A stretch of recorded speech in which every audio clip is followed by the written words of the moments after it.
Hello. This is Marshall Goldsmith. Welcome to LinkedIn Live. I'm here with my great friend Justin today from Methods, and today is going to be just Q&A day. I'm going to try to answer as many questions as I can. If you haven't met me before, a very brief introduction. I have a PhD from UCLA. I was a college professor and dean when I was young, and then I teach classes and give leadership talks. I used to travel around the world back in the day.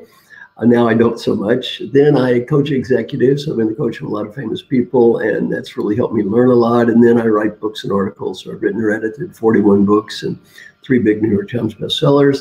And then I've adopted people. I have this program called 100 Coaches. And in the way it works is I teach people all I know for free, and the only price is when they get old, they have to do the same thing. And we have 250 just wonderful people who are now part of our program. It's called the 100 Coaches program. And you go online, just look up the number 100 space coaches. You can see who they are, an amazing group of people. So I frequently have them on the calls. And also, I don't know that much, yet I have the privilege of learning from a lot of people. So a lot of what I'm going to share today is not that I'm some kind of expert. I'm not a medical doctor. I'm not a PhD economist. I mean, my PhD is in organizational behavior, but I'm going to share what I've learned from some brilliant people. And also I want to thank the people at Methods that are putting these on, a wonderful organization. Justin, I'm going to ask you some questions today about online learning, because you're definitely in that business. We're doing it right now. So I think this is kind of the future. So I'm going to be asking you some questions. I think you guys are doing an amazing job, and really interesting to look at new technology today, because this is going to change the way we do education, communication, and learning. Now, before we get started with today's Q&A, let me just put this in context. Yesterday, I talked to a person that did get the virus. I had a call with her, maybe a little ahead of the curve on this, and giving her some warning that this stuff is very serious. You need to take it serious. It's not a joke. You can't overcorrect here. You cannot overcorrect. This is very, very serious stuff. And I talked to her yesterday, and she said, you might have saved the life of my parents and grandparents. She ended up with the virus, but she had taken precautions. Thank goodness they didn't get it. She was so thankful. Another guy said, look, you saved me probably $200,000 in my retirement account, because you told me in advance this might happen. So look, my goal in life is pretty simple. It's just to help you have a little better life. You, the person listening to me right now, just have a little better life. And please take everything I say in the spirit to which it's given. If it's helpful to you, use it. If it's not helpful to you, you can ignore it. And I'm going to share what I've learned with a lot of brilliant people. And even though they are all brilliant, they don't all agree either. So I'm just going to do my best here. So today's Q&A day. I like Q&A days. So Justin, what's our first good question today? Well, Marshall, I'm excited to be here with you and be able to share the conversation. One of the things I'm curious about, clearly you talk to a number of interesting people on a daily basis from around the world. And I think the audience, and I know myself, would like to know, what's the latest that you've heard from all the healthcare professionals that you speak to? What's the latest news? I had a great call today with 3 people just a few minutes before I signed in who are really experts in the world of healthcare, and they did a great job of briefing me on their assessment of what's going on and what's going to be going on. First, this is very serious. Don't worry about overcorrecting. Don't worry about looking cool. Don't worry that your friends are thinking you're weird because you wear a mask or gloves or social distancing. The general message from all of them is you take this very, very seriously. And let me give you a way to look at it. If you overcorrect, what's the downside? Somebody laughs at you. You undercorrect, you can die or kill somebody else. So let's veer on the side of overcorrecting on this one. That was one message I got from the medical group. Then some good news. Some very good news is I think there is going to be a vaccine. I mean, one of them used the term shots on goal. There are like 47 tests of different vaccines going on right now.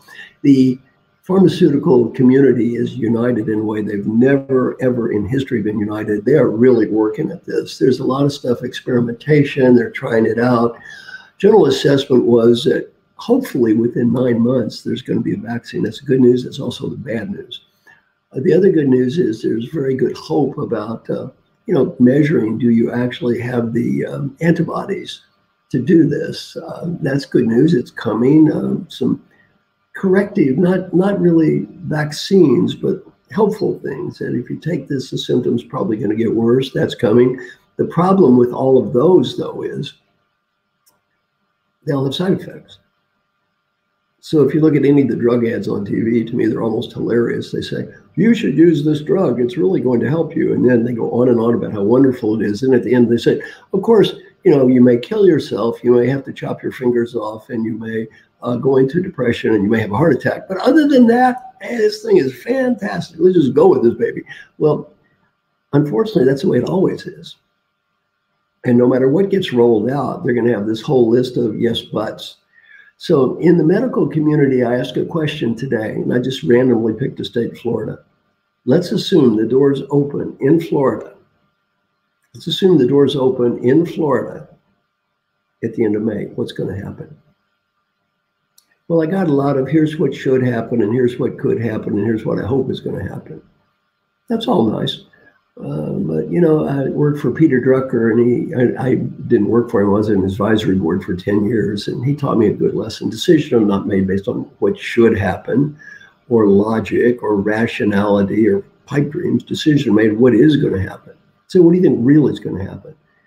Their estimate was maybe 10%, 20% of people in the state are going to have this test. They are going to go back to work. A lot of people are going to get infected. They probably go back to work in a rolling level where some people go back, others don't. For example, starting with people who are young and don't live with their parents. That would be a logical place to start. And then eventually, people are going to go back to work.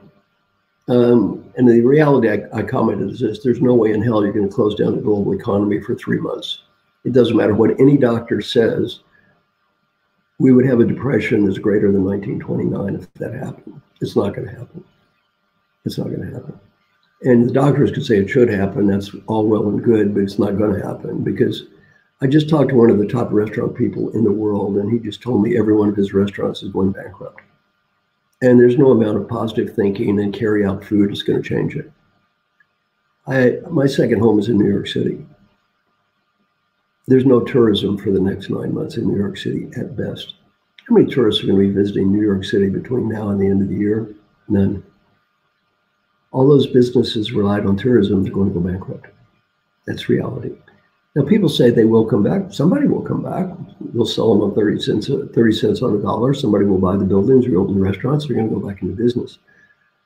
For a lot of us, it's going to be tough times. So I guess, what am I learning? There is hope. There are positive things that are developing on the medical front. They are going to have a vaccine eventually. We are going to have in the short term tests. It's going to take a while to get these tests out. If all this happened tomorrow, there would be very little economic consequences. The other reality is it's not going to happen tomorrow. It's going to take a little bit. And because of that, we are going to have an ongoing trade-off between what the doctors suggest and what that business person suggests is going broke. So this is the trade-off that exists, and in America, we've never really had to face hard times. We had 2008, which was sort of bad. We've never faced anything like this. So this is real tough. It's going to be a challenge. The country will survive. People will survive. Businesses will reopen. And that's the good news. I think they will find a vaccine. That's the good news. They will come up with tests. That's good news. A lot of good news. Could be worse. On the other hand, there are going to be reasonably severe both personal and economic consequences, which I think is naive to pretend is not real. So that's kind of my answer. There's some good news. There's some bad news. So it is what it is. It is what it is. Okay. What's the next question there, Justin? Thanks for that, Marshall. A lot of questions have been streaming in since you've been speaking. And this one comes from Sanjitha. Says, this is the first kind of pandemic situation that I'm living. What's your experience been from the past? I don't have any experience in the past because, Sanjita, it's the first kind of pandemic experience at this level any of us have ever been living. That's a very good question. I'm 71 years old. I've never seen anything vaguely close to this. The previous pandemics are reasonably mild by comparison to this. So my experience is pretty much consistent with what the doctors said, that in the past, for example, let's take AIDS. One of the doctors talked about AIDS. And it took a long time to get a cure for AIDS. And when you start with one thing, he explained it all. You start with one drug and it makes a dent. And well, that's pretty good. And you try something else and it makes a dent. And then finally, he mixed 3 or 4 things together in a certain combination and you've got it. The same thing happened with tuberculosis. You start with something, it kind of does pretty good. Then you try something else and it sort of helps. And then try something else and mix them around and eventually you got it. And by the way, this is an unprecedented positive effort to cure this, unlike anything in the past. The feeling I got was we're going to get this. It's not going to happen next week. It's not going to happen next week, and it's not going to happen next month. And the balance is you can't shut down the global economy for 3 or 4 months. I mean, in India, you shut down the global economy for 3 months. People starve to death. Can't happen. So what's going to happen is it's going to be a trade-off. And it's a tough trade-off between, on one hand, the economy, and on one hand, human life. And it's going to be a tough trade-off. So what's my previous experience of this? There isn't any. And by the way, don't feel bad because you have no previous experience. No one else does either. There have been pandemics.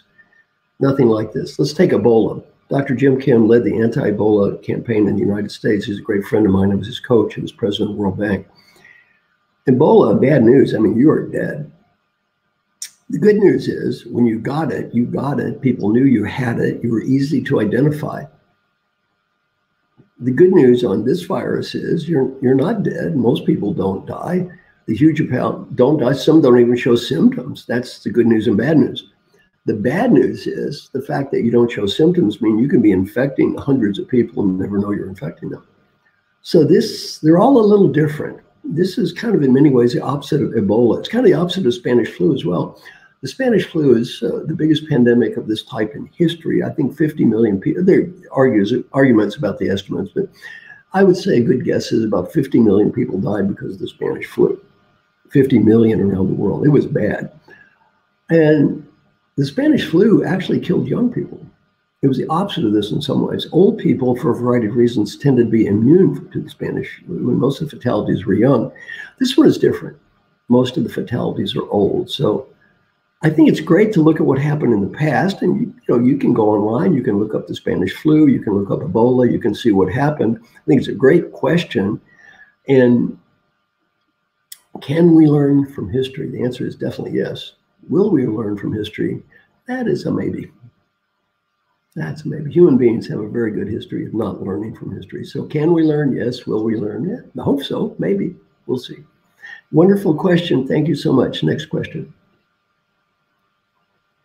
So, Marshall, this next question comes from Paul Arins. And he says, Marshall, you work with and coach many of the top business leaders around the world and NGOs and everywhere else, and have a unique perspective on this, I believe. It says, what's your biggest leadership lesson that you've learned so far going through this pandemic? I would say my biggest leadership lesson on this, it's not so much just this pandemic, but any time of just phenomenally rapid disruption and change is this. People need clear structure and direction. Yesterday, my great friend Alan Mulally has done two of the greatest turnarounds in corporate history. He was at Boeing after 9/11. That was pretty hideous, and he did that. And he was at Ford when the stock was at $1 and they were going bankrupt. He did two phenomenal turnarounds. Well, clear structure, clear direction, and just for leaders, here's one guideline: every person in your company, at any second in time, they need to have the clear answer to this question: where are we going, and what are the priorities? At any second, they need to know this. Now, you need to be honest. You need to say, you know what? This may change. This may change. We may have different priorities next year. We may have different priorities next week. Here's where we're going now. Here is where we're going now. Because if you cannot do that, you end up with just massive paralysis. So people just lost, going in all kinds of different directions. As a leader, you got to step up and say, all right, here's where we're going now. Also, I like a term I heard from someone in one of our calls. It was called pragmatic optimism. You want people to be positive and optimistic. On the other hand, you got to be realistic. The first part of my call was somewhat optimistic. It was also realistic. We're not helping anybody by playing games and tap dancing around this stuff. This is bad. It is real tough.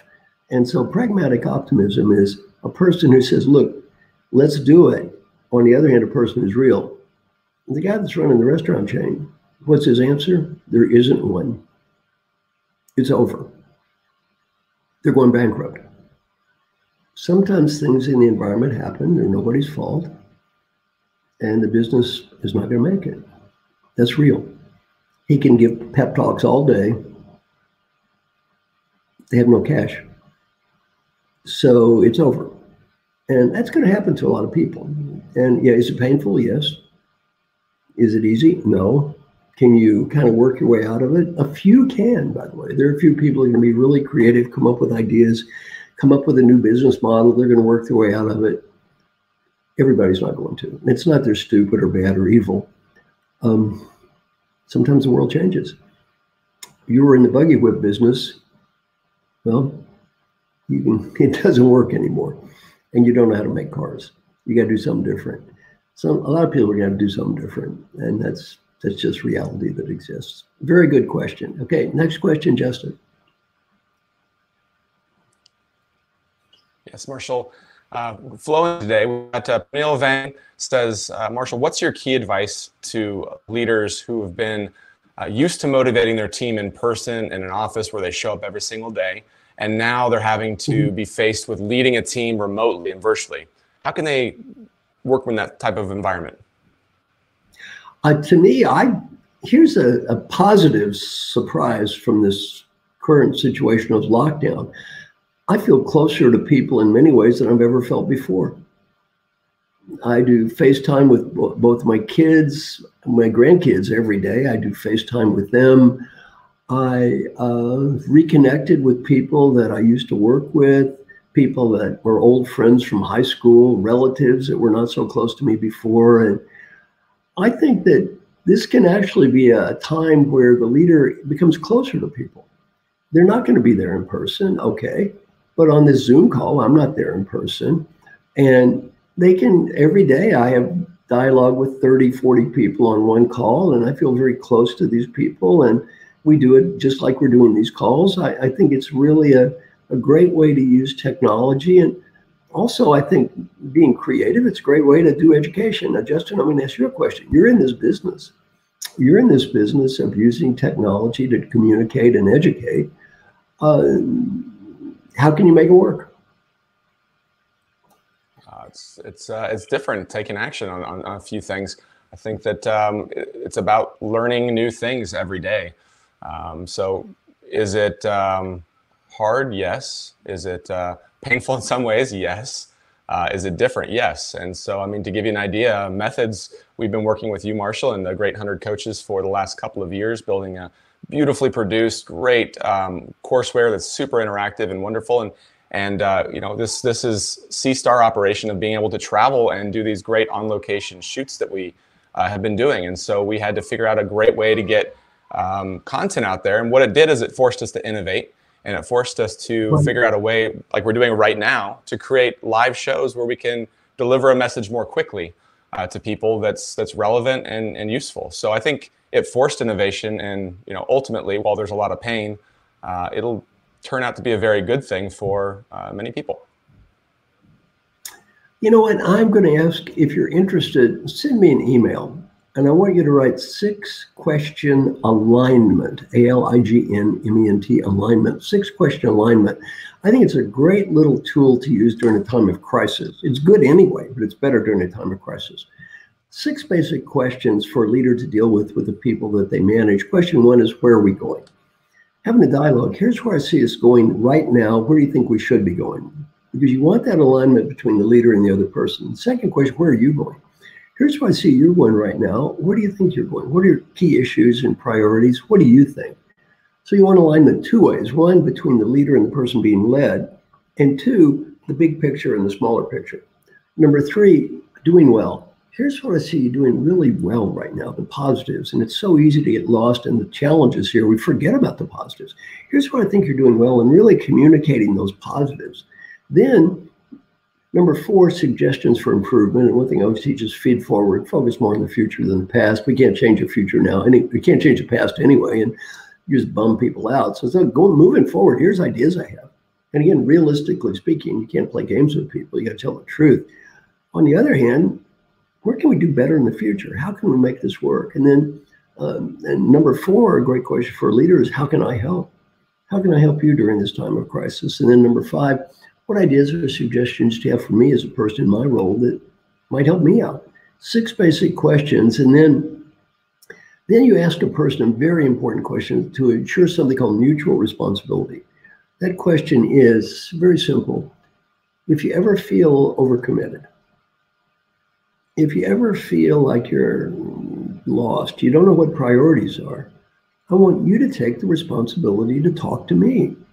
Because as a leader, if I do my job on a regular basis and you do your job and follow up with me, there's no reason this can't get fixed.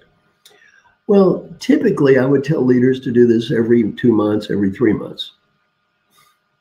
Now you probably need to do it every week or twice a week, or my friend Al Mulally would tell you sometimes multiple times a day.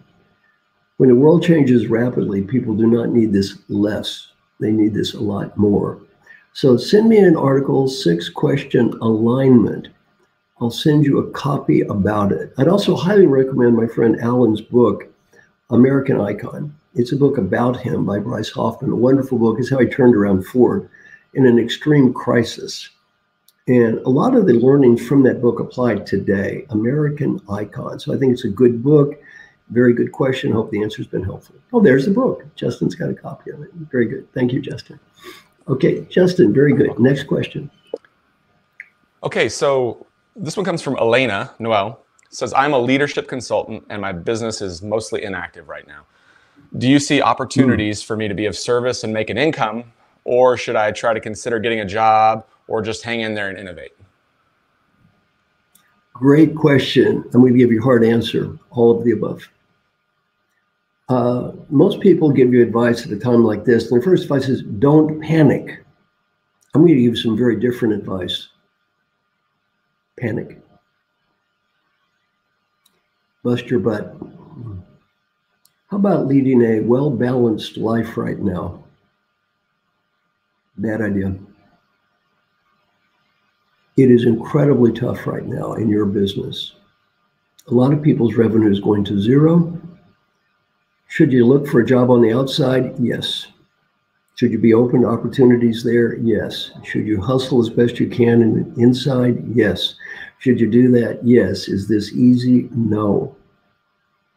I would love to tell you that right now is a time to relax and work out and get in shape. Reading between the lines on your question, your revenues are getting close to zero. This is not that time. This is a time to bust it. This is a time you're really going to have to pay the price. And is it right? Not necessarily, or fair or logical. It's real. It's real. So it's a great question. I would look for that job on the outside. I would look to build your business on the inside. I would do whatever you can do to support yourself and your family right now. Many people in our field who I know and I talk to every day, how's your revenue next year? 80% gone. How's your revenue next year? 70% gone, 100% gone, 20% gone. It's tough. It's tough. And me sitting here giving you a happy talk and singing songs and telling you it's all going to be good, it's not going to help you at all. My advice is work really hard right now. Do whatever you can do right now. Take care of yourself and your family right now.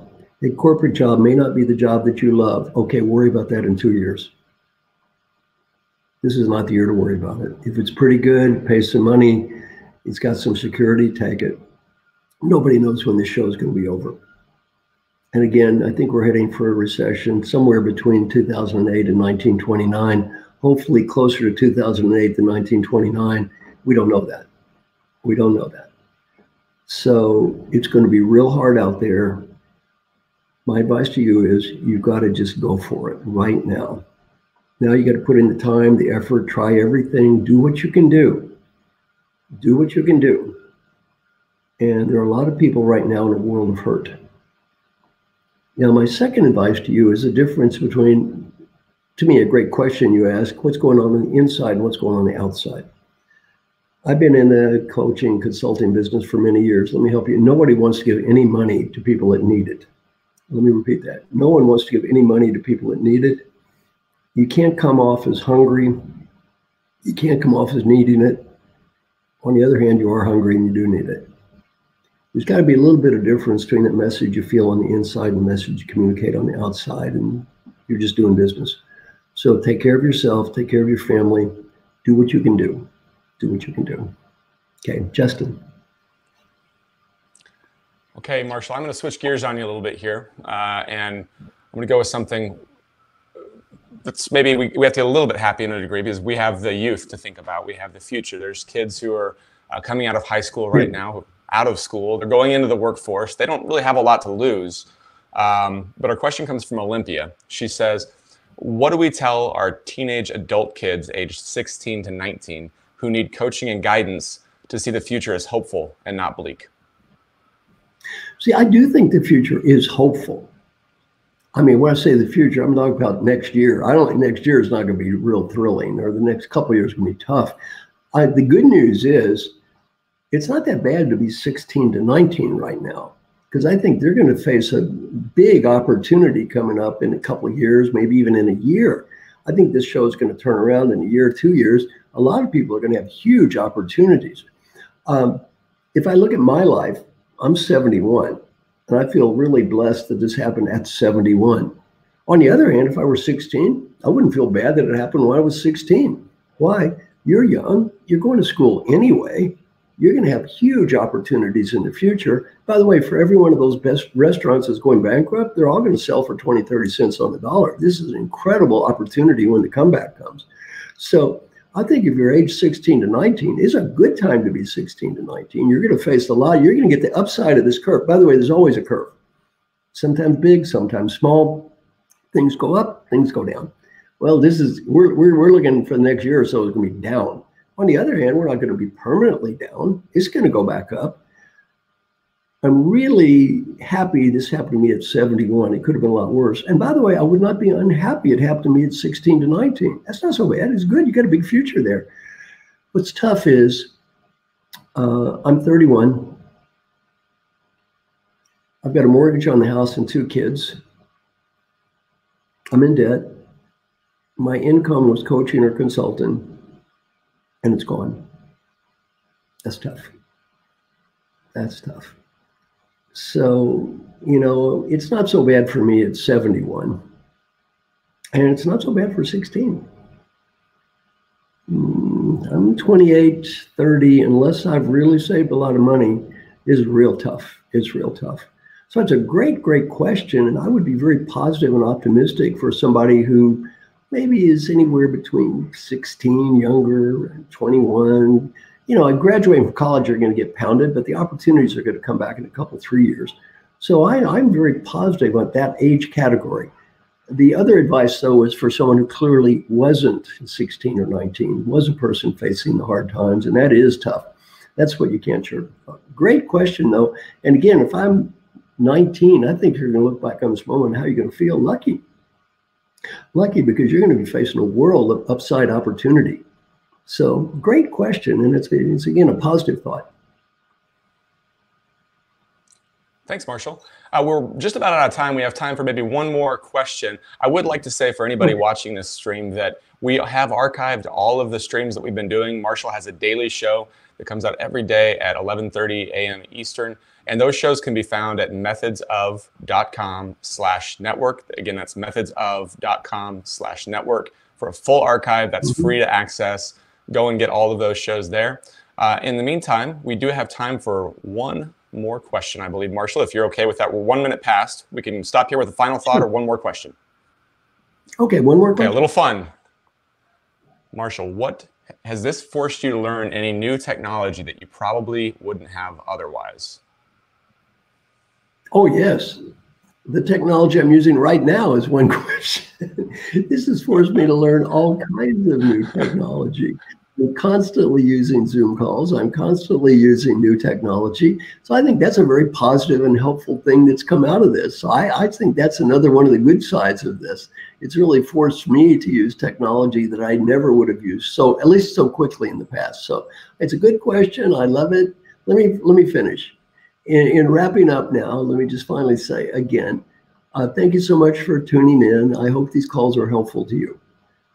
I am blessed in the fact I get to talk to some very important people and some very smart people. When I give you my opinion, it's not so much my opinion, it's just me listening to a bunch of smart people and trying to put it together as best I can. Please take everything I say in the spirit to which it's given. I hope this is hopeful. I hope this is helpful for you. Just like I said yesterday, one person says you might have saved my grandmother's life. That's good. That's a good thing. I gave her a tough message, but hey, I saved her grandmother's life. That's okay. That's okay. Well, hopefully this is helpful for you. My mission is to help you have a little better life. And whatever I say, if it works for you, do it. If it doesn't work for you, it's okay. It's okay. Some of this stuff I might be right. Some of the stuff I certainly hope I'm wrong. Either way, though, I'm going to give you what I learn as quickly as I learn it, because the sooner you hear about this stuff, you're not going to hear it in the news. The sooner you hear about it, the better it's going to be for you. So thank you very much. Tomorrow, same time, same station.